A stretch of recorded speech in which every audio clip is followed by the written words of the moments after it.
आज हम डिजिटल जनगणना यानी डिजिटल सेंसस के एक ऐसे मुद्दे पर बात करेंगे जो अक्सर फील्ड में काम करने वालों के पसीने छुड़ा देता है। एचएलओ ऐप में अचानक गायब या स्किप हो जाने वाले सीक्वेंस नंबर्स। जब स्क्रीन पर गिनती अचानक टूट जाती है तो क्या होता है? तो चलिए बिना किसी देरी के शुरू करते हैं और समझते हैं कि आखिर इसके पीछे का विज्ञान क्या है। सबसे पहले एक टेक्निकल शब्द को समझ लेते हैं, डेटाबेस कंटिन्यूटी। अक्सर लगता है कि ऐप में कोई नंबर गायब हो गया तो वो कोई ग्लिच या तकनीकी खराबी है, पर सच तो ये है कि ऐसा बिल्कुल नहीं है। जब भी कोई एंट्री डिलीट होती है तो सिस्टम जानबूझकर उस नंबर को दोबारा इस्तेमाल नहीं करता, वो बस आगे बढ़ जाता है। ये कोई एरर नहीं, बल्कि डेटा को किसी भी तरह के टकराव से बचाने का एक बेहद स्मार्ट तरीका है। तो इस मुद्दे को अच्छे से समझने का हमारा प्लान क्या है? हम 5 चीजों पर फोकस करेंगे: डेटाबेस और स्किप हुए नंबर, एचएलओ ऐप में क्या करना है, दीवार पर कौन सा नंबर लिखना है, रिकॉर्ड और रिपोर्टिंग कैसे करनी है, और आखिरी में सबसे जरूरी नियम। बस इन्हीं स्टेप से हम इस पूरी पहेली को सुलझा लेंगे। चलिए सबसे पहले हिस्से की तरफ बढ़ते हैं, डेटाबेस और स्किप हुए नंबर्स। इसे कहानी की तरह समझते हैं। मान लीजिए फील्ड में सेंसस का काम बिल्कुल बढ़िया चल रहा है। एक प्रगणक यानी एन्यूमरेटर ने परिवार नंबर 4 की डिटेल सिस्टम में एकदम सही सही दर्ज कर दी है। यहाँ तक सब कुछ बिल्कुल स्मूथ है। पर जैसे ही अगली एंट्री की बारी आती है, ऐप सीधा नंबर 6 पर छलांग लगा देता है। अब सवाल उठता है, नंबर 5 कहाँ गया? दरअसल किसी वजह से नंबर 5 वाली एंट्री डिलीट हो चुकी थी और सिस्टम ने उस नंबर को हमेशा के लिए छोड़ दिया है। यही वो मोमेंट होता है जब फील्ड में काम करने वालों की धड़कनें तेज हो जाती है कि कहीं कोई बहुत बड़ी गलती तो नहीं हो गई। लेकिन घबराने की बिल्कुल जरूरत नहीं है। डिजिटल सिस्टम की सच्चाई यही है कि वो यूनिक आईडी पर चलता है, न कि एकदम परफेक्ट 1 2 3 4 वाली गिनती पर। डेटाबेस के लिए ये जरूरी है कि हर परिवार की एक अलग और अनोखी पहचान हो। अगर गिनती में कोई नंबर छूट भी जाए तो भी कोई फर्क नहीं पड़ता। ये एक ऐसी बात है जो फील्ड वर्कर्स के दिमाग से सारा बोझ हल्का कर सकती है। अब आते हैं दूसरे और सबसे प्रैक्टिकल हिस्से पर। ऐसी स्थिति में एचएलओ ऐप के अंदर क्या करना चाहिए? यहाँ पर हमारा इंसानी दिमाग और मशीन के नियम आपस में टकराते हैं। खाली जगह देखकर हमारा पहला रिएक्शन होता है कि नंबर्स को मैन्युअली ठीक कर दें या पीछे जाकर गैप को भर दें। पर ध्यान रहे, ये बिल्कुल गलत है। सही तरीका बहुत ही सिंपल है। ऐप जिस तरह आगे बढ़ रहा है, बस चुपचाप उसके साथ आगे बढ़ते जाना है। अगर हम अपनी उस इंसानी आदत से मजबूर होकर ऐप को जबरदस्ती पीछे धकेलने की कोशिश करेंगे तो नतीजा क्या होगा? ऐसा करने से सिस्टम में भयंकर डेटा सिंक एरर आ जाएगा। यानी बाद में जब डेटा को मेन सर्वर पर अपलोड किया जाएगा तो पूरी की पूरी प्रोसेस करप्ट हो सकती है।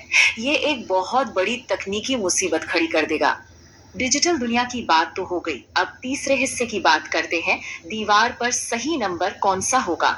ग्राउंड पर काम करने वालों के सामने एक बहुत ही प्रैक्टिकल उलझन आती है।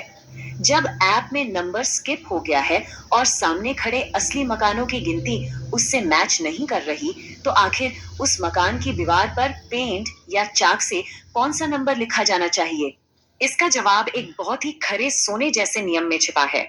हमेशा उसी फाइनल या अलॉटेड नंबर का ही इस्तेमाल करना है जो एचएलओ ऐप की स्क्रीन पर दिख रहा हो। दीवार पर जो भी लिखा जाएगा वो ऐप के अनुसार ही होगा। ऐप जो कहे वही आखिरी सच है। इसे एक एकदम क्लियर उदाहरण से समझते हैं। अगर ऐप ने नंबर 5 को छोड़ दिया है और अगले घर के लिए स्क्रीन पर नंबर 6 दिखा रहा है, तो बिना किसी डाउट के उस घर की दीवार पर भी नंबर 6 ही लिखना है। बस इतना ही सिंपल है। अब चौथे हिस्से पर आते हैं, जो प्रशासनिक तौर पर बहुत जरूरी है, रिकॉर्ड और रिपोर्टिंग। हर एक एन्यूमरेटर को एक क्लियर 2 कदमों वाली प्रोसेस फॉलो करनी होती है। पहला कदम, जो भी नंबर स्किप हुआ है उसे तुरंत अपनी फील्ड डायरी में नोट कर लीजिए। और दूसरा कदम, बिना वक्त गंवाए अपने सुपरवाइजर को इसकी जानकारी दीजिए। इससे एक पक्का पेपर ट्रेल बन जाता है, ताकि आगे चलकर कोई सवाल ना उठे। और हाँ, डायरी में लिखना क्या है, उसमें बिल्कुल यही शब्दावली होनी चाहिए। तकनीकी सुधार या डिलीट करने के कारण नंबर एक्स स्किप हुआ है, ये ऑफिशियल लाइन लिखने से किसी भी तरह के कंफ्यूजन की गुंजाइश नहीं रहती। जब सुपरवाइजर को ये जानकारी मिलती है तो उनका काम शुरू होता है। वे अपनी लॉगिन आईडी से सिस्टम में उस गैप को वेरीफाई करते हैं और एक बार चेक करने के बाद उस खाली जगह को ऑफिशियली डेटाबेस में एक सिस्टम एरर या डिलीटेड एंट्री के रूप में मार्क कर देते हैं और इस तरह ये पूरी साइकिल सेफली क्लोज हो जाती है।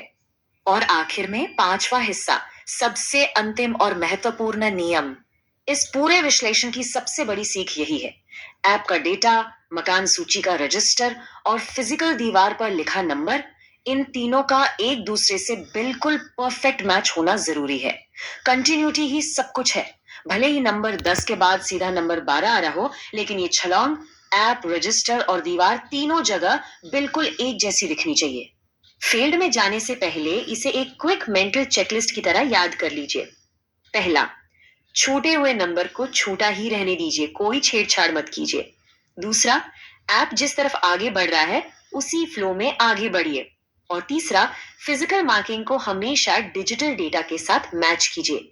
ये तीन बातें एकदम बेदाग डेटा कलेक्शन की गारंटी है। तो इस विश्लेषण को खत्म करते हुए एक बहुत ही गहरे सवाल पर सोचिए। एक अकेले स्किप हुए नंबर को इस तरह सही ढंग से संभालने की छोटी सी कोशिश पूरे देश की डिजिटल जनगणना को कैसे सुरक्षित करती है।